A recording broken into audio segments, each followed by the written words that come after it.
आज Doubtnut app download करें। Doubtnut पर अपने सभी गणित, रसायन विज्ञान, भौतिक विज्ञान और जीव विज्ञान के डाउट्स का करो सफाया। बस प्रश्न की फोटो खींचो, एक ही प्रश्न को क्रॉप करो और तुरंत वीडियो सोल्यूशन पाओ। अभी डाउनलोड करें। इस प्रश्न में दिया है आवेशी चालक गोलीय कोश के अंदर वैद्युत क्षेत्र की तीव्रता शून्य होती है, क्या इसके अंदर वैद्युत विभव भी शून्य होता है, ये हमें बताना है। तो हमारे पास क्या है, आवेशित गोलीय कोश। क्वेश्चन में कह रहा है इसके अंदर वैद्युत क्षेत्र की तीव्रता तो शून्य होती है, क्या इसके अंदर वैद्युत विभव भी शून्य होता है, ये हमें बताना है। तो इसका हम डायग्राम बनाएंगे, फिर इसको समझेंगे। ये हमारा क्या है, एक गोलीय कोश है। गोलीय कोश अंदर क्या रहता है, हमारा खोखला रहता है, अंदर हमारी हवा भरी रहती है। ठीक, ये हमारा गोलीय कोश हो गया। क्वेश्चन में कहा जा रहा है आवेशित गोलीय कोश, मतलब कि इस गोलीय कोश पे एक आवेश है तभी ये आवेशित बनेगा। हमने कहा कि इस गोलीय कोश को आप बाहर से प्लस क्यू आवेश दे दीजिए, प्लस क्यू आवेश देंगे। तो जैसे ही आप इसको प्लस क्यू आवेश देंगे तो सबसे बड़ी बात ये समझना जरूरी होगा कि ये प्लस क्यू आवेश जाता कहाँ पे है। ये हमारा जो प्लस क्यू आवेश होगा इस गोलीय कोश के पृष्ठ पे चारों तरफ जाके फैल जाएगा एक समान रूप से। ठीक, यहाँ पे ये चीज इंपॉर्टेंट थी कि ये जो आवेश गोलीय कोश, आवेशित गोलीय कोश बोला गया है, इसका मतलब ये है कि जितना भी इस गोले के पास आवेश है वो सारा का सारा आवेश इस गोले के बाहरी पृष्ठ पर जमा हुआ है। ठीक, इस आवेश का एक भी हिस्सा गोले के अंदर नहीं है। यहाँ से हम देख भी पा रहे हैं कि गोले के अंदर हमारे पास जो आवेश है उसका मान शून्य है।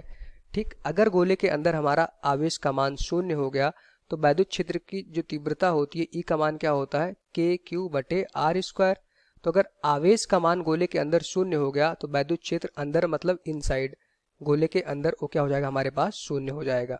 ठीक, क्यों, क्योंकि गोले के अंदर हमारा कोई भी आवेश नहीं है, गोलीय कोश है। तो जितना भी आवेश आप इसको देंगे इस सारा का सारा आवेश इस गोले के पृष्ठ पर फैला रहेगा, लेकिन गोले के अंदर एक भी आवेश ना होने के कारण इस गोले के अंदर वैद्युत क्षेत्र हमारा क्या हो गया, शून्य हो गया। ठीक, जो कि क्वेश्चन में कह भी रहा है वैद्युत क्षेत्र की तीव्रता गोले के अंदर शून्य होती है। अब हमें बताना है क्या इस गोले के अंदर वैद्युत विभव भी शून्य होगा। तो अगर वैद्युत, जल्दबाजी में हम क्या करते हैं, हमने देखा कि वैद्युत क्षेत्र अगर शून्य है तो यहाँ पे कोई भी विभव नहीं होगा। हम गलती से जल्दीबाजी में यहाँ पे लिख देते हैं कि विभव भी हमारा शून्य होगा, लेकिन ये गलत है। ठीक, आइए समझते हैं क्यों गलत है। अगर यहाँ पे देखें पृष्ठ पर एक हम बिंदु लेते हैं, इस पृष्ठ पर एक कोई बिंदु ले लेते हैं, बिंदु P। अगर इस पृष्ठ पर जो कि हमारा बिंदु P है, अगर उस पर विभव निकालें तो उसका मान क्या हो जाएगा हमारे पास, के क्यू बटे आर। आर क्या होगा, इस केंद्र बिंदु से बिंदु P की बीच की दूरी। चूंकि बिंदु P अभी हमारा इस गोले के पृष्ठ पे है तो ये त्रिज्या के बराबर हो जाएगा। तो पृष्ठ पर जो हमारा विभव होगा उसका मान क्या आ जाएगा, के क्यू बटे आर। ठीक, अब हम गोले के अंदर विभव निकालते हैं।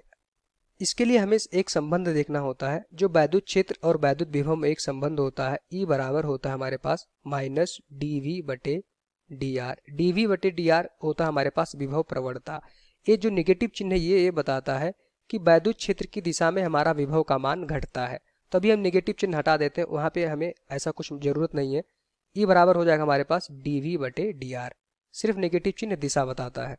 तो यहाँ से देखेंगे गोले के अंदर तो वैद्युत क्षेत्र शून्य है, तो E की वैल्यू हो जाएगी हमारे पास शून्य, बराबर हो जाएगा dV बटे dr। अगर हम dr को इसके साथ गुणा करेंगे तो dV का मान भी हो जाएगा हमारे पास शून्य के बराबर। dV क्या है, विभव में परिवर्तन। अगर विभव में परिवर्तन शून्य हो गया, इसका मतलब जो विभव होगा वो हमारा नियत होगा। कहाँ पे, गोले के अंदर। ठीक, तो अंदर मतलब कि गोले के इनसाइड जो हमारा विभव होगा वो हमारा हो जाएगा नियत। तो हमेशा ये याद रखिए कि गोले के अंदर विभव शून्य नहीं होगा, वो क्या होगा, नियत होगा। और उसका मान क्या हो जाएगा, जो हमारा गोले के पृष्ठ पर विभव होगा वही विभव हमारा गोले के अंदर होगा। गोले के पृष्ठ पे हमारे कितना विभव था, के क्यू अपॉन आर। तो गोले के अंदर किसी भी बिंदु पर अगर आप विभव निकाले, मान लेते हैं हमारे पास बिंदु ए था, ये हमारा बिंदु बी है, ये हमारा बिंदु सी है, ये हमने 3 बिंदु गोले के अंदर ले लिए। तो यहाँ पे अगर हम विभव देखेंगे तो वी ए बराबर VB बराबर VC बराबर क्या हो जाएगा हमारे पास, गोले के पृष्ठ पे जो विभव होगा के क्यू बटे आर के। ठीक, ये हमारा होता है जब किसी गोलीय कोश के अंदर वैद्युत क्षेत्र तो शून्य रहता है लेकिन उसके अंदर हमारा विभव शून्य नहीं रहता। उसका मान क्या होता है, जितना विभव गोले के पृष्ठ पर होगा उतना ही विभव हमारा गोले के अंदर होगा किसी भी बिंदु पर। ठीक, विभव अंदर नियत रहता है, हमने यहाँ से देखा भी, विभव अंदर हमारा क्या रहता है, नियत रहता है, परिवर्ती नहीं होता है।